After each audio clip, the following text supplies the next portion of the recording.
குரு அதிசார பயிற்சி. துலாம் ராசி, விசாக நட்சத்திரம். இது குருவுடைய நட்சத்திரம். தசா காலங்கள் 16 வருடம். என்னோட கணக்குப்படி நான் 11 வருடத்தை நான் கணக்கில் எடுத்துக்கிறேன். உங்கள் சுய ஜாதகத்தில் என்ன தசா புத்தி இருப்பு இருக்கோ அதை நீங்கள் கணக்கில் வச்சுங்க. 11 வயசு வரைக்கும் குரு தசை நடப்பில் வந்தால் பிறகு 19 வருடங்கள் சனி தசை. 11 + 19 30. 30 வயசு வரைக்கும் சனி தசை நடப்பில் வரும். படிக்கிற காலகட்டத்தில் இப்போ சனி தசை நடக்குது. அதாவது 16 வயசுலேருந்து 20 22 வரைக்கும் சனி தசை நடக்குது அப்படின்னா குருடைய அதிசார பயிற்சி ராசிக்கு 10ஆம் இடத்துக்கு வரார். சனி தசை இந்த ராசிக்கு 4ஆம் அதிபதினு சொல்லக்கூடியவர், 5ஆம் அதிபதினு சொல்லக்கூடியவர், பூர்வ புண்ணிய ஸ்தானாதிபதினு சொல்லக்கூடியவர். பெருசாக கெடுபலன்களை கொடுக்காத தசை அப்படின்னு சொன்னால் கூட உங்கள் சுய ஜாதகத்தில் இருக்கிற இடத்தை பொறுத்து 6 8 12 ஆகிய இடங்களை மறைவு ஸ்தானத்தில் இருந்துச்சுனாக்கா படிப்பு ரீதியாக ஒரு சில பேருக்கு தொந்தரவுகளை கொடுத்துருக்கலாம். படிப்பே டிஸ்டர்ப் ஆகிருக்கும். ஒரு சில பேர் அப்பா அம்மாவுக்கு ஆப்போசிட்டாக போகிறது, கெடுபலன்கள் செய்கிறது, கெட்ட நண்பர்களோட சகவாசம், இது எல்லாமே தசை சரியில்லைனா மட்டுமே. இது எல்லாருமே கொடுத்துருமான்னு சொல்ல முடியாது. நல்லாவும் இருக்காங்க, நல்ல ஒரு படிப்பு படிக்கிறவங்க இருக்கிறாங்க, நல்ல பேர் எடுக்கிறவங்க இருக்கிறாங்க, ஒழுக்கமான நபர்களும் இருக்கிறாங்க. அது வளர்ப்பு பொறுத்ததை விட ஜாதகத்துலேயும் அந்த ஒரு சில கிரகங்கள் சப்போர்ட் பண்ணணும். அது மாதிரி இருக்கும். இப்போ கஷ்டத்தை கொடுத்துட்டு வருது, படிப்பில் மந்தமாக இருக்கான் பையன் இல்லை பொண்ணு, சரியில்லை அப்படின்னா ஓரளவுக்கு தெளிவாகும். அடுத்த வருஷம் குரு பயிற்சி உச்ச வீட்டுக்கு வராரு. இப்போ ட்ரையல் தான். இந்த ஒரு 1.5 மாதங்கிறது ட்ரையல் தான் உங்களுக்கு. அந்த குரு என்ன பண்ணோம், அந்த குருடைய பயிற்சி என்ன பண்ணோம் அப்படிங்கிறது நல்ல பலன்களை கொடுக்குமா அப்படிங்கிறது இப்போ நீங்கள் தெரிஞ்சுக்கலாம்.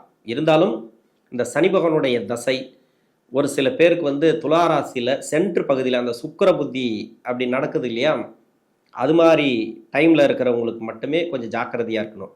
அதுக்கு முன்னாடி இருக்கிறவங்களுக்கு பிரச்சனை இல்லை. அந்த சுக்கிர புத்தி நடந்த பிறகு ஒரு 2 புத்திகள் நடந்த பிறகு அதுக்கு பின்னாடி இருக்கிறவங்களுக்கு ப்ராப்ளம் இல்லை. அதாவது சுக்கிர புத்திக்கு பிறகு, சுக்கிர புத்திக்கு முன்னாடி. சுக்கிர புத்திக்கு முன்னாடி இருந்தீங்கன்னாக்கா ஓரளவுக்கு பரவாயில்ல. சுக்கிர புத்திக்கு பிறகு இருக்கிறவங்களுக்கு கொஞ்சம் கவனத்தில் இருக்கணும் இந்த டைம் அப்படிங்கிறது. சனி பகவானுக்கு ஆகாத புத்திகள், இந்த ராசிக்கும் ஆகாத புத்திகள். சுக்கிர புத்திக்கு அப்புறம் சூரிய புத்தி, சந்திர புத்தி, செவ்வாய் புத்தி, இது எல்லாமே. இதில் மனநிலை மாற்றங்களை ஒரு சில பேருக்கு கொடுத்துருக்கலாம், படிப்பில் தடைகளை கொடுத்துருக்கலாம். இப்போ கோச்சார ரீதியாக வரக்கூடிய கிரகம் இந்த 10ஆம் இடத்துக்கு குரு வருது, ஓரளவுக்கு தெளிவு கொடுக்கும், தன்னம்பிக்கை கொடுக்கும். ஏன்னா பரவாயில்ல, இப்போ ரொம்ப வெயில் காயுது, என்னால் முடியலைங்க, அந்த வெட்க முடியல அப்படின்னு நினைக்கும் போது திடீர்னு ஒரு மழை பெஞ்சு அப்படி இருக்கும். அது மாதிரியான ஒரு புத்துணர்ச்சியை கொடுக்கும். நல்ல ஒரு மழை, அது கூட திடீர்னு வந்துட்டு போச்சுன்னா கூட சூடு கலப்பி விட்டு போயிடும் அந்த மழை. ஆனால் நல்ல குளிர்ச்சியான ஒரு மழை பெஞ்சிச்சுன்னா அந்த மழை எப்படி இருக்கும் நமக்கு, அது மாதிரி இந்த குருவுடைய பயிற்சி அப்படிங்கிறது உங்களுக்கு நல்லாயிருக்கும். திடீர்னு வளர்ச்சிகளை கொடுக்கும், படிப்பு ரீதியாக நல்ல ஒரு ஏற்றத்தை கொடுக்கும். அரியர்லாம் வச்சுருந்தீங்கன்னாக்கா இப்போ கிளியர் ஆகும். லவ் சம்மந்தப்பட்ட பிரச்சனைகள் இந்த சனி தசையில் வரத்துக்கு வாய்ப்பு இருக்குது. அதனால் கொஞ்சம் கவனமாக இருங்க. இது மட்டும்தான் பிரச்சனைகள் தான் நான் சொல்லுவேன். லவ் அப்படிங்கிறத ஒரு பிரச்சனைகள் தான் நான் சொல்லுவேன். நான் அதிகபட்சமாக இது ஹார்மோன்கள் சேஞ்ச் ஆகக்கூடிய வயசு. அந்த வயசில் சனி தசை கொஞ்சம் அட்டாக் ஆச்சுன்னா, அதாவது அந்த சனி தசை நடைமுறைக்கு வந்துச்சுன்னா, தசை நடத்தக்கூடிய கிரகத்துக்கு மறைவு ஸ்தானத்தில் புத்தி நடத்தக்கூடிய கிரகம் இருந்துச்சுனாக்கா இது மாதிரியான ப்ராப்ளத்தை கொடுக்கும். சண்டை சச்சரவு, கோர்ட்டு கேஸு, வழக்கு, நெகட்டிவாக சொல்கிறேன்னு நினைக்காதீங்க. இது மாதிரிலாம் வரத்துக்கு வாய்ப்பு இருக்குது ஒரு சில பேருக்கு. இது சனி தசையில் படிக்கிற காலகட்டத்தில். இப்போ 20 22 வயசுக்கு மேலே இருக்கிறீங்க, படிப்பெல்லாம் முடிச்சுட்டு வேலை தேடுறீங்க அப்படின்னு வச்சிங்களேன், அந்த வேலை வாய்ப்புகள் அப்படிங்கிறது உங்களுக்கு நல்லாயிருக்கும். ஏன்னா வேலை வாய்ப்பு அப்படின்னாக்கா உங்களுக்கு இந்த டைமில் உயர் படிப்பு படிக்கிறவங்களும் இருக்கிறாங்க. நான் சொல்கிறது என்னென்னா, சனி தசை சுக்கிர புத்திக்கு முன்னாடி, சுக்கிர புத்திக்கு பின்னாடி அப்படின்னு சொல்லியிருக்கேன் இல்லையா. இப்போ 21 வயசுக்கு பிறகு தான் இந்த சுக்கிர புத்தி அப்படிங்கிறது வரும் என்னோட கணக்குப்படி. இருந்தாலும் 21 வயசுக்கு முன்னாடி இருக்கிறவங்களுக்கு 6 8 12 ஆகிய இடங்களை மறைவு ஸ்தானத்தில் இருந்துச்சுனாக்கா அந்த புத்தி நடத்தக்கூடிய கிரகம் நான் சொன்ன மாதிரி உங்களுக்கு ப்ராப்ளத்தை கொடுக்கும். அதே 21 வயசுக்கு மேலே 30 வயசு வரைக்கும் படிப்பெல்லாம் முடிச்சுட்டு வேலை தேடுறீங்க அப்படின்னாக்கா இந்த வேலை வாய்ப்பு அப்படிங்கிறது சிறப்பாக இருக்கும். இந்த சுக்கிர புத்தி, சந்திர புத்தி, அந்த சூரிய புத்தி எல்லாம் பார்த்தீங்கன்னாக்கா இந்த சனி பகவானுக்கு ஆகாத புத்திகள், இந்த ராசிக்கும் நன்மை செய்யாத புத்திகள். அப்போ கெடுபலங்களை கொடுக்குமா அப்படின்னாக்கா கொடுக்காது. இப்போ வேலை ரீதியாக ஒரு சில பேருக்கு டிஸ்டர்ப் ஆகிருக்கு, வேலையே கிடைக்கல அப்படின்னா அதான் அர்த்தம் அந்த புத்தி நடத்தக்கூடிய கிரகங்கள் மறைவு ஸ்தானத்தில் இருக்குது. அப்படி இல்லைனாக்கா சனி பகவானுக்கு நல்லது செய்யக்கூடிய இடத்துல இல்லை பகை கிரகமாக இருக்குது அப்படின்னாக்கா வேலையில் கொஞ்சம் பிரச்சனை கொடுத்துட்டே இருக்கு இல்லையா. இப்போ வேலை ரீதியாக இருக்கக்கூடிய பிரச்சனைகள், வேலை கிடைக்காம இருக்கிறது, வேலையில் நல்ல ஒரு முன்னேற்றம், அது மாதிரி எடுத்துக்கலாம். தொழில் செய்யக்கூடிய நபர்களுக்கு இப்போ இள வயசுலேயே தொழில் செய்வாங்க. ஒரு சில பேர் அப்பாவுடைய தொழில் எடுத்து செய்வாங்க, ஒரு சில பேர் தாத்தாவுடைய தொழில் எடுத்து செய்வாங்க. இவங்களுக்கெல்லாம் இப்போ நல்லா இருக்கும், தொழில் ரீதியாக ஏற்றத்தை பார்க்கலாம். ஏன்னா குரு பொதுவாகவே சுபகிரகம், இந்த வீட்டுக்கு நன்மை செய்யாது, இந்த ராசிக்கு நன்மை செய்யாது. இருந்தாலும் சுபகிரகம் 10ல் வரும்போது நான் இருக்கிற இடத்த பொறுத்து நான் என்ன பண்ணணும் உனக்கு அப்படிக்கு தான் கேட்கும். 10ல் இருக்கிற உச்சமாக இருக்கிற அப்போ என்ன கொடுக்கணும், பொருளாதாரத்தை கொடுக்கணும், பணத்தை கொடுக்கும், தாராளமாக கொடுக்கும், வருமானத்தை கொடுக்கும், வேலை ரீதியாக ஏற்றத்தை கொடுக்கும். இன்னொன்று உங்களுக்கு இப்போ வந்து நீங்கள் இப்போ சம்பள உயர்வு கேட்குறீங்களா, அந்த சம்பள உயர்வு கிடைக்கும். வேலை ரீதியாக ப்ரொமோஷன் கேட்குறீங்களா, இடமாற்றம் கேட்குறீங்களா, நீங்கள் என்ன எதிர்பார்க்குறீங்களோ அந்த எதிர்பார்ப்புகள் உங்களுடைய முயற்சிகளுக்கு ஏற்ற மாதிரி வெற்றி வாய்ப்புகளை கொடுக்கும், கண்டிப்பாக கொடுக்கும். உங்களுக்கு வேலை ரீதியாக தொழில் ரீதியாக நல்ல ஒரு ஏற்றத்தை அந்த 10ஆம் இடத்துக்கு வரக்கூடிய குரு, அதிசார குரு நல்ல ஒரு மாற்றங்களை இந்த டைமில் கொடுக்கும். திருமணத்துக்காக முயற்சி பண்ணுறவங்களுக்கு இப்போ திருமணத்துக்காக முயற்சி பண்ணிட்டீங்க, அப்போ நீங்கள் எது சார்ந்து முயற்சி பண்ணுறீங்களோ அந்த முயற்சிகளுக்கு வெற்றி வாய்ப்பு உடனே வந்து திருமணத்தை கொடுத்துரும். இந்த சுக்கிர புத்திக்கு அப்புறம் இருக்கிறவங்களுக்கு திருமண வாய்ப்புகள் உறுதியாக இருக்குது, கன்ஃபார்மாக திருமணம் கூடி வந்துடும். தடையாக இருக்கிறவங்களுக்கு கூட திருமணம் கூடி வந்துடும். 2வது திருமணத்துக்காக வெயிட் பண்ணுறவங்களுக்கு நல்ல ஒரு ஏற்றங்கள் அப்படின்ட்டு இந்த காலகட்டங்களில் சொல்லிக்கலாம். புதுசாக ஒரு தொழில் ஆரம்பிக்க போகிறேன் அப்படின்னு நினச்சிருப்பீங்க, அந்த தொழிலெல்லாம் இப்போ ஆரம்பிக்கலாம். திடீர் தொழில் வளர்ச்சி, தொழில் மாற்றங்கள், தொழிலை வந்து ஆரம்பிக்கிறது, இது மாதிரி நல்ல பலன்கள் கன்ஃபார்மாக உண்டு. குழந்தைகள் ரீதியாக அதாவது பாதிப்புகள் இருக்கக்கூடிய நபர்கள் 2வது குழந்தைக்காக ட்ரை பண்ணுறவங்களுக்கு நல்ல ஒரு மாற்றம், அது ஒன்று. குழந்தை பாக்கியமே இல்லை அப்படின்னு நினைக்கிறவங்களுக்கு குழந்தை பாக்கியத்தை கொடுக்கும் குரு உச்சமாக வரும்போது. குழந்தை பாக்கியம் இல்லை அப்படின்னாக்கா பூர்வ புண்ணியஸ்தானாதிபதியை பார்க்கணும் மெயினாக உங்கள் சுய ஜாதகத்தில். அந்த ஜாதகத்தில் 5 குடையவன் மறைவு ஸ்தானம் இல்லை ராகு கேதுவோடு இருந்தால், ஒரு ஜாதகத்தை மட்டும் பார்த்து சொல்ல முடியாது. இப்போ குழந்தை பாக்கியம் இல்லை அப்படின்னாக்கா இப்போ அதுக்கு உண்டான வளர்ச்சிகள், அதுக்கு உண்டான ஒரு நல்ல ஒரு செய்தி வரும். 30 வயசுக்கு மேலே 47 வயசு வரைக்கும் புதன் தசை, இந்த ராசிக்கு புதன் தசை, அதுலேயும் விசாக நட்சத்திரக்காரர்களுக்கு நல்ல ஒரு ஏற்றங்களை கொடுக்கக்கூடிய தசை தான். ஏன்னா குருவுடைய நட்சத்திரம், புதனுடைய தசை நல்லது செய்யுமா அப்படின்னு நம்ம பார்க்கக்கூடாது, வீடு மட்டும்தான் பார்க்கணும். ராசிக்கு 9ஆம் அதிபதினு சொல்லக்கூடியவர், விரையாதிபதினு சொல்லக்கூடியவர் புதன் சிறப்பான ஏற்றங்களை கொடுக்கும். இந்த டைமில் நீங்கள் வந்து இப்போ வேலைக்காக முயற்சி பண்ணிட்டுருக்கீங்கன்னா வேலை கிடைக்கும். வெளிநாடு சம்மந்தப்பட்ட வேலை கூட ஒரு சில பேர் கிடைக்கலாம். வெளிநாட்டிலேருந்து இங்கே வரணும்னு நினைக்கிறீங்க, வந்துட்டு போகணுன்னு நினைக்கிறீங்க, இல்லை வந்து ஒரு ஃபேமிலி கூப்பிட்டு போகணுன்னு நினைக்கிறீங்க, இது எல்லாமே இப்போ சாத்தியமாகும். பூர்வீக சொத்தில் ஏதாவது ப்ராப்ளம் இருந்தாலோ இல்லை சொத்து ரீதியாக உங்களுக்கு ப்ராப்ளம் இருந்தாலும் சால்வ் ஆகும். கேஸு ஏதாவது வழக்குகள் இருந்துச்சுன்னா அதெல்லாம் உங்களுக்கு சாதகமாக வரத்துக்கான வாய்ப்பு இருக்குது. அதாவது சொத்து கிடைக்கும், சொத்து வாங்குவீங்க, அதாவது ஏதாவது ஒரு ப்ராப்பர்ட்டி வாங்கக்கூடிய யோகத்தை இந்த டைமில் கொடுக்கும். தொழில் ரீதியாக நல்ல ஒரு வளர்ச்சி. திருமண வாழ்க்கையில் கருத்து வேறுபாடுகள் இருந்துச்சுன்னா அதை மாறக்கூடிய வாய்ப்பு இருக்குது. கணவன் மனைவிக்குள்ளே ஏதாவது இருந்துச்சுன்னு வச்சுங்களேன், இப்போ டைவர்ஸ் எல்லாம் போயிருக்கும். ஒரு சில பேருக்கு வந்து தசை சரியில்லைன்னா அவங்களுக்கெல்லாம் மனம் மாறி அது வாழக்கூடிய சூழ்நிலைகள் பேச்சுவார்த்தை மூலமா திரும்ப வந்து சேருவாங்க. ஒரு சில பேர் வந்து சேருவாங்களா, இவங்க எனக்கு என்னோட மனைவி வருவாங்களா என்னை தேடி அப்படின்னு ஒரு சில பேர் நினைக்கலாம். ஒரு சில பெண்கள் வந்து என்னோட கணவர் விட்டு போயிட்டார் வருவாரான்னு நினைக்கலாம். இப்போ வருவாங்க. இப்போ வந்து ஒரு நல்ல ஒரு சேதி வரும். அதாவது குரு பொன்னவன் இந்த கிரகம் உச்சமாகும் போது நீங்கள் என்னென்னலாம் எதிர்பார்ப்புகள் இருக்கிறீங்களோ அந்த எதிர்பார்ப்புகளை பூர்த்தி செய்யும். தசாபுத்தி ரீதியாக பாதிக்கப்பட்டவர்கள் கூட தசை வந்து ஒரு சில பேருக்கு வந்து தண்டனை கொடுத்துட்ருக்கு, கெடுபலம் செய்யக்கூடிய தசை, கஷ்டத்தை கொடுத்துன்னு இருக்கு. உடனே வந்து அந்த தசையில் வந்து இவங்க இப்போ வந்து இந்த உச்சமாக வரக்கூடிய குரு பகவான் ஒரு சில மாற்றங்களை கொடுப்பார்.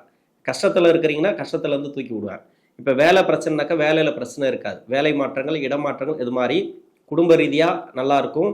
வாரிசுகள் ரீதியாக சிறப்பு அப்படின்னு சொல்லலாம். பாக்கியஸ்தானாதிபதி தசை அப்படிங்கிறது இது வந்து தசை சரியில்லாதவங்களுக்கு சூப்பராக இருக்கும். தசை நல்லா இருக்குது அப்படின்ற பட்சத்தில் இன்னும் நல்ல ஒரு உச்சத்துக்கு போவீங்க.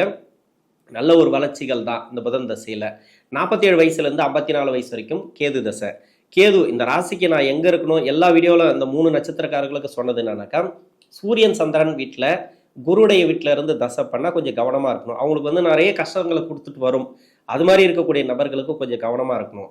இந்த வயது காலகட்டத்தில் வந்து வேலை ரீதியாக கொஞ்சம் தடங்களை அதிகமாக கொடுத்துருக்கும், வேலை ரீதியாக ப்ராப்ளத்தை அதிகமாக கொடுத்துருக்கு அந்த இடத்துல மட்டுமே, அந்த இடத்துலேருந்து தசை பண்ணால் மட்டுமே. வேற எங்கேருந்து தசை பண்ணாலும் உங்களுக்கு அந்தளவுக்கு ப்ராப்ளத்தை கொடுத்துருக்காது கேது தசைங்கிறது. இந்த கேது பகவான் அப்படிங்கிறது இருக்கிற இடம், அந்த வீட்டு அதிபதி, அதனுடைய தசையாக தான் நம்ம எடுத்துக்கணும். அப்போது அந்த இடங்கள்லாம் இருக்கு இல்லையா, அதாவது சூரியன் சந்திரன் வீடு, குருடைய வீடெல்லாம் இந்த ராசிக்கு நன்மை செய்யாத வீடு. அந்த இடத்துல இருந்துச்சுன்னா எப்படி கெடுக்கலாம் தான் பார்க்கும். அது எப்படி கஷ்டத்தை கொடுக்கணும் அப்படின்னு தான் பார்க்கும். நீங்கள் வந்து கெடுத்துக்காமல் இருக்கணும், யார் விஷயத்தில் தலையிடக்கூடாது, யாரையும் வந்து நம்பி பணம் கொடுக்கக்கூடாது. அந்த கேது தசையில் இருக்கிறவங்களுக்கு, அதாவது பகை கிரக வீட்டில் இருந்தால். ஒரு சில பேருக்கு வந்து குருவுடைய வீட்டில் இல்லாமல் இப்போ சனியோட வீட்டில் இருக்குது, இல்லை சுக்கரனோட வீட்டில் இருக்குது, புதனோட வீட்டில் இருக்குது. ஆனால் அந்த வீடு கொடுத்த கிரகம் மறைவு ஸ்தானத்தில் இருந்துச்சுனாக்கா அதுவும் கெடுபலன்களை கொடுக்கும். அப்படி நம்ம இருக்கலாம். ஏன்னா எல்லாருக்குமே சொல்ல முடியாது, உங்கள் சுய ஜாதகம் சொல்லணும். இப்போ கஷ்டப்படுறீங்க அப்படின்னாக்கா இப்போ பரவாயில்ல, ஓரளவுக்கு நல்லா இருக்கும். ஆனா குடுக்கல் வாங்கல மட்டும் கொஞ்சம் கவனமா இருக்கணும். உணவு பழக்கவழக்கங்கள்ல கொஞ்சம் கவனமா இருங்க. ஏன்னா நோய் நொடி பிரச்சனைகள் அது மாரி வரதுக்கு வாய்ப்பு இருக்கு. கடன் வாங்கி எதையும் பண்ணாதீங்க. குரு வந்து தொழில் ஸ்தானத்துக்கு வராரு, அத குடுப்பார், இத குடுப்பார்ன்னு சொன்னா கூட, கேது தசை அது வந்து உங்க சுய ஜாதகத்துல அவயோகம் செய்யக்கூடிய வீடா இருந்தா, இந்த ராசிக்கு அது அவயோக பலன்கள குடுத்துட்டே வரும்போது, இப்ப 10ஆம் இடத்துக்கு வரும்போது அதுவும் ஒரு பிரச்சனைகள குடுக்கலாம். சுபகிரகம் தான் இல்லன்னு சொல்லல. ஒரு சில மாற்றங்கள், அதாவது தசை நல்லா இருந்தா நல்லது குடுக்கும். தசை சரியில்லைன்ற பட்சத்துல ஒரு குழப்பத்திலேயே ஒரு நல்ல பலன்கள் குடுக்கும். அது மாரி பலன்கள இந்த குரு பகவான் குடுக்கலாம். கொஞ்சம் கவனமா இருக்கணும். 54 வயசுல இருந்து 74 வயசு வரைக்கும் சுக்கிர தசை. சுக்கிரன் அஷ்டமாதிபதி தசை. இது வந்து இந்த வயசுல வர்றது எனக்கு தெரிஞ்சு என்னன்னாக்கா சுக்கிர தசை கொஞ்சம் கஷ்டத்தை தான் குடுக்கும். அஷ்டமாதிபதி தசை இல்லையா? ஏன்னா ராசியாதிபதி பெருசா கெடுக்க மாட்டாருன்னு சொல்லிக்கிட்டா கூட, யோகா தசை அப்படின்னு சொல்லிக்கிட்டா கூட இந்த ராசிக்கு அந்த அஷ்டமத்துக்கு மறையணும் ஒண்ணு. இந்த ராசிக்கு நல்லா இருக்கணும். அது மாரி இருந்தா மட்டும் தான். இன்னொன்னு சுபகிரக நட்சத்திரம், சுபகிரக பார்வை, சுபகிரக சேர்க்கை அது மாரி இருந்துச்சுனாக்கா, இந்த சுக்கிர பகவான் அப்படிங்கிறது நல்ல பலன்கள குடுத்துரும். இப்ப சுக்கிர பகவான் உங்களுக்கு நல்ல தசையா இருக்கு. பரவால்ல. ஒரு சில பேருக்கு வந்து என்னதான் அந்த தசை ஆரம்பிச்ச பிறகு கூட ஓரளவுக்கு நல்லா இருக்குங்க, பரவாயில்லங்க, பெருசா வளர்ச்சி இல்ல அப்படின்னு நினைக்கிறவங்களுக்கு நல்லா இருக்கும். நல்லபடியா போயிட்டு இருக்கு. ஒரு சில பேருக்கு வந்து நல்லாவும் போயிட்டு இருக்கும். நல்ல ஒரு தசையா இருந்து நல்லா பண்ணிச்சுன்னு வச்சுங்களேன். இப்ப தொழிலு, வேலைவாய்ப்பு எல்லாமே சுக்கிர தசை ஆரம்பிச்சதுலேருந்து கொடி கட்டி பறக்குறா அப்படின்னாக்கா, இன்னும் நல்லா இருக்கும்.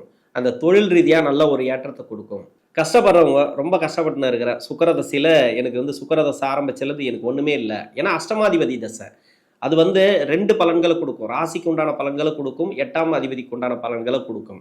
அது ராகு கேதுவோட சேர்ந்து இருந்துச்சுன்னா, அந்த சுக்கிர தசைங்கிறது அந்த அளவுக்கு ரொம்ப நல்ல பலன்கள குடுக்காது. மோசமான பலன்களை குடுத்துரும் இந்த சுக்கிர பகவான். சுக்கிரன் பாதிக்காம இருக்கணும். அது மாரி. இப்போ ஓரளவுக்கு கஷ்டத்துல இருக்கிறீங்க, ரொம்ப கஷ்டத்துல இருக்கிறீங்க அப்படின்னா, இந்த குருவுடைய பயிற்சி அப்படிங்கிறது தொழில் ரீதியா ஏற்றத்த குடுக்கும். வேலை ரீதியா கொஞ்சம் மாற்றத்த குடுக்கும். வேலையில இருக்கிறீங்களா? உங்களுக்கு நல்லாவே இருக்கும். வேலை ரீதியா ஒரு புரமோஷன் கிடைக்கிறது, இடமாற்றங்கள் கிடைக்கிறது, அது மாரி வெளிநாடு சம்மந்தப்பட்ட வேலைக்கு ட்ரை பண்ணாலும் சரி, இல்ல இங்க வந்து பூர்வீகத்துக்கு வந்து செட்டில் ஆகணும் அப்படின்னு நெனைச்சாலும் சரி, இல்ல வேற நாட்டுக்கு நீங்க போணும் அப்படின்னு நெனைச்சாலும் சரி, இது மாரியான ஒரு முன்னேற்றங்கள் முயற்சி பண்ணிட்டு இருந்தீங்கன்னாக்கா, இது எல்லாமே அந்த குருவுடைய பயிற்சிக்கு பிறகு கிடைக்கும். ஒரு சில பேருக்கு வந்து சொத்து ரீதியா ப்ராப்ளத்த குடுத்துருக்கலாம். அதெல்லாம் கிளியர் ஆகும். வீடு கட்டி குறையா நிக்கலாம். வண்டி வாகன சேர்க்கை வாங்கறதுக்காக நீங்க ட்ரை பண்ணியிருக்கலாம். இது எல்லாமே சாத்தியமாகும். இப்போ நீங்க எடுக்கக்கூடிய முயற்சிகள் வெற்றி வாய்ப்புகள். ரொம்ப நாளா நீங்க ட்ரை பண்றீங்க அப்படின்னாக்கா, எதுவுமே நடக்கல அப்படின்னா, இப்ப நடக்கும். இப்ப ட்ரை பண்ணீங்கன்னா கன்ஃபார்மா நடக்கும்.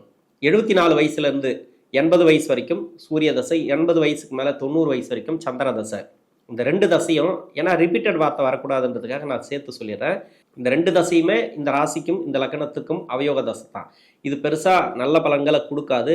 கடைசியில வரக்கூடிய தசை அப்படிங்கிறதுனால, இதுல உணவு பழக்கவழக்கங்கள்ல மட்டும் கொஞ்சம் கவனமா இருக்கணும். யாராருக்கெல்லாம் நோய் நொடி பிரச்சனைகள் அது மாரி குடுத்துருக்கோ, அதெல்லாம் வந்து இப்ப அந்த குருவுடைய பயிற்சிக்கு ஓரளவுக்கு அந்த மருத்துவ செலவுகள் குறையும். உணவு சம்மந்தப்பட்ட பிரச்சனைகள் இருக்கு. அதாவது சாப்பிட முடியல அப்படின்றதும், இல்ல ஜீரண கோளாறு இது மாரி நெறைய பிரச்சனைகள குடுத்துருக்கு இல்லையா? அது எல்லாமே கிளியர் ஆகும். மருத்துவம் சார்ந்து உங்களுக்கு எடுத்துட்டு வந்தீங்கன்னாக்கா, அது எல்லாமே கிளியர் ஆகும். கடன் பிரச்சனை இருக்கு. அந்த கடன் பிரச்சனை தீரும். எனக்கு சுக்கிர தசை பின்னாடி 10 வருஷத்துல இருந்தே எனக்கு கடன் மேல கடன் ஆயிப்போச்சு. இப்ப சூரிய தசையிலயோ, சந்திர தசையிலோ நான் கடன் மேல கடனாகி ரொம்ப அவமானப்பட்டுன்னு இருக்கேன் அப்படின்னாக்கா, ஓரளவுக்கு வளர்ச்சிகள பார்க்கலாம். இந்த குரு பயிற்சியாவது நல்லது பண்ணுமான்னு நெனைக்கிறவங்களுக்கு, நல்ல ஒரு முன்னேற்றங்கள கன்ஃபார்மா குடுக்கும். இந்த குருவுடைய பயிற்சி, அதிசார பயிற்சி அப்படிங்கிறது துலா ராசியில இருக்கக்கூடிய விசாக நட்சத்திரக்காரர்களுக்கு இந்த குருவுடைய அதிசார பயிற்சி அப்படிங்கிறது நல்ல ஒரு மாற்றங்களையும், பொருளாதார முன்னேற்றங்களை குடுக்கும். நன்றி.